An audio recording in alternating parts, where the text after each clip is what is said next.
screen again? Oh, yeah. Oh, sure. So I forgot that we changed that while we were modifying stuff. Yep. Actually, while you do that, so a quick break, technical stuff, and smoke break, etc. Okay. So I'll keep answering some questions while we're adjusting this stuff.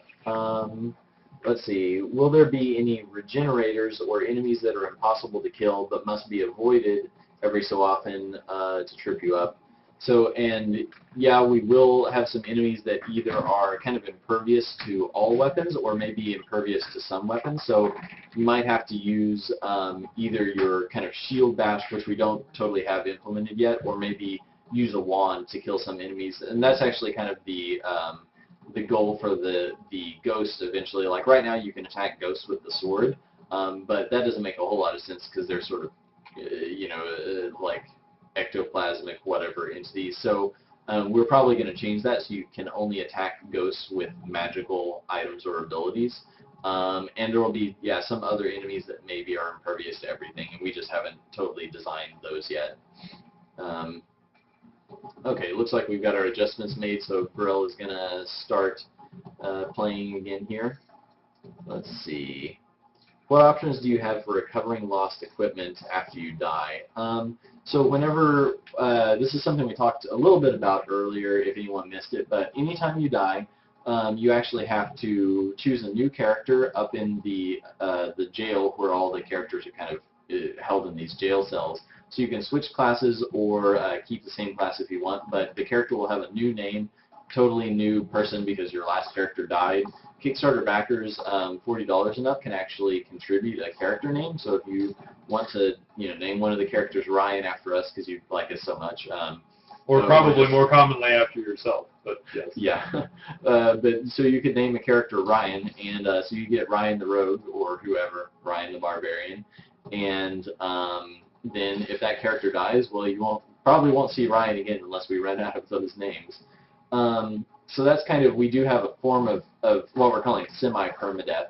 So after you die, you have to choose a new character. The level you were last at re-randomizes, so totally new rooms. We may leave a few rooms that you previously completed, so there are some things that you've already solved that stay there, but is mostly going to be totally new layout, new rooms, everything's fresh. But the last character you played as will drop the items they're carrying, so they may leave some items behind in that room that you were last in, but they will also generate an undead skeleton delver of whatever class that will try to come kill you. So basically your previous self is sort of hunting you down in the dungeon anytime you die. And they will actually be carrying your last weapon that you had, and they're pretty hard to kill. So we'll probably offer some kind of option where if you kill them, you can pick that item back up again. Of course, you have to be playing the same class to use that item effectively.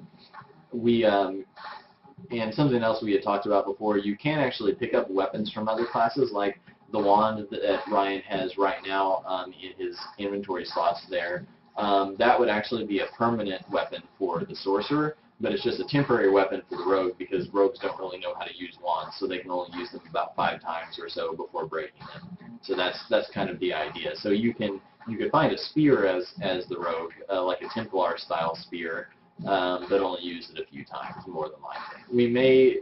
We may allow you to have some that are kind of permanent infinite use, but those would be super rare because they would be really powerful if you had a rogue who could use swords and spears interchangeably. So anyway, to sum it up, lost equipment, you may be able to go back and get some of it, but more than likely you should probably buy a few items from the armory in the jail. Let's see.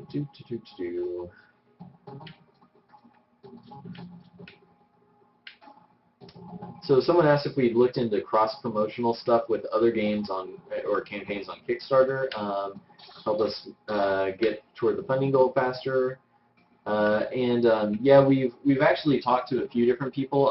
Cryamore, actually a game that recently succeeded on Kickstarter, pretty cool looking kind of anime style action RPG. So I mean we're really happy to see that there are some other action RPGs on Kickstarter as well right now. But yeah, Cryamore has actually been tweeting about us and kind of mentioned us in an update, I believe. And so yeah, we've been doing a bit of cross promotion with them, and there are some other people we've been talking to, and had some people post about us on Twitter. So, and we're definitely looking for more opportunities like that. So if there's anyone else from another Kickstarter campaign or any other indie developers or even the regular developers, actually I think Ken Levine backed our game. That was pretty awesome. So unless it's someone who happens to use his handle on Kickstarter. Like Peter Molyneux. Yeah, but it actually uses the same image as his, what I believe is his official Twitter feed. Maybe I'm wrong about that, but so that was pretty fun. So Ken, if you're watching, tweet about us, promote us. Let's see.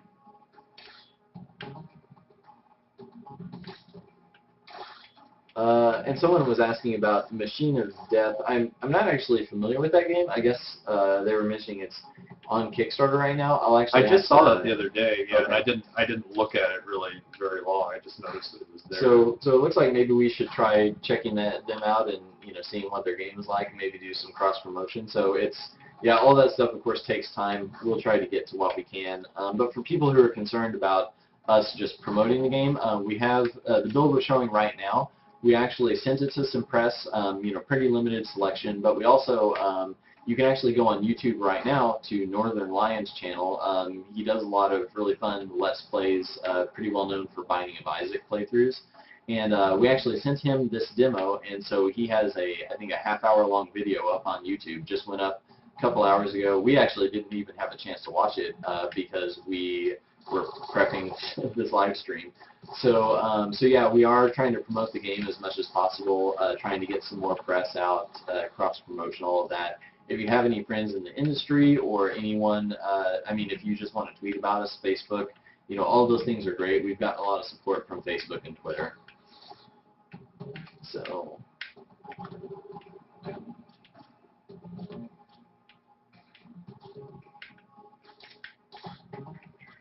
This room's so dark on your TV. So SBC Dave mentioned MOD, which is a card game. Are you guys working on that? I don't know if I knew about this either. I feel like I've been working on our campaign so much, I haven't kept up on any other Kickstarters. So anyone else out there with a Kickstarter, sorry if I completely forgot all your details. And yeah, actually, SBC Dave, I think last night sent us I guess, yeah, that was last night, sent us a time just sort of goes, yeah, one day to the next. Sent us a wallpaper with art of the rogue character, so we're probably going to include that in an update or a link to it or something to share that with people. It was really cool looking, so thanks SBC Dave.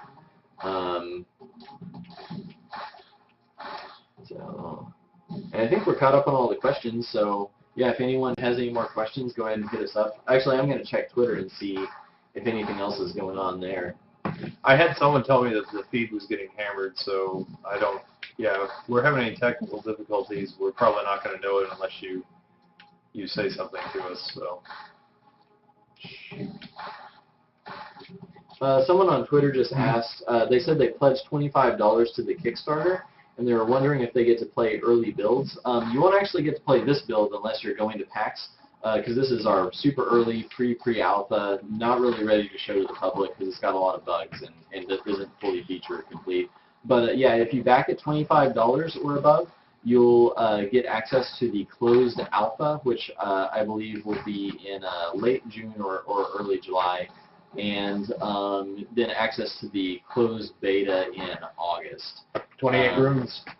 Oh wow, that's pretty good. So yeah, and then anyone backing at $15 and above will get access to the open beta, which will be a little bit later, probably occur in September. That won't be exclusive to Kickstarter, but the closed kind of alpha and beta will be much more exclusive. And we'll give you access to forums. You can help report bugs, give us feedback, tell us about things that were confusing so we can improve the game, all of that. So yeah, I'd really encourage anyone who's interested in what we're showing today or just in kind of helping make the game the best it can be, if you back at $25 and above. And really that part of that fee is to help kind of cover the cost of setting up the forum and maintaining it and all of that. So yeah, I definitely encourage, if you're interested in the process, back at $25 or more.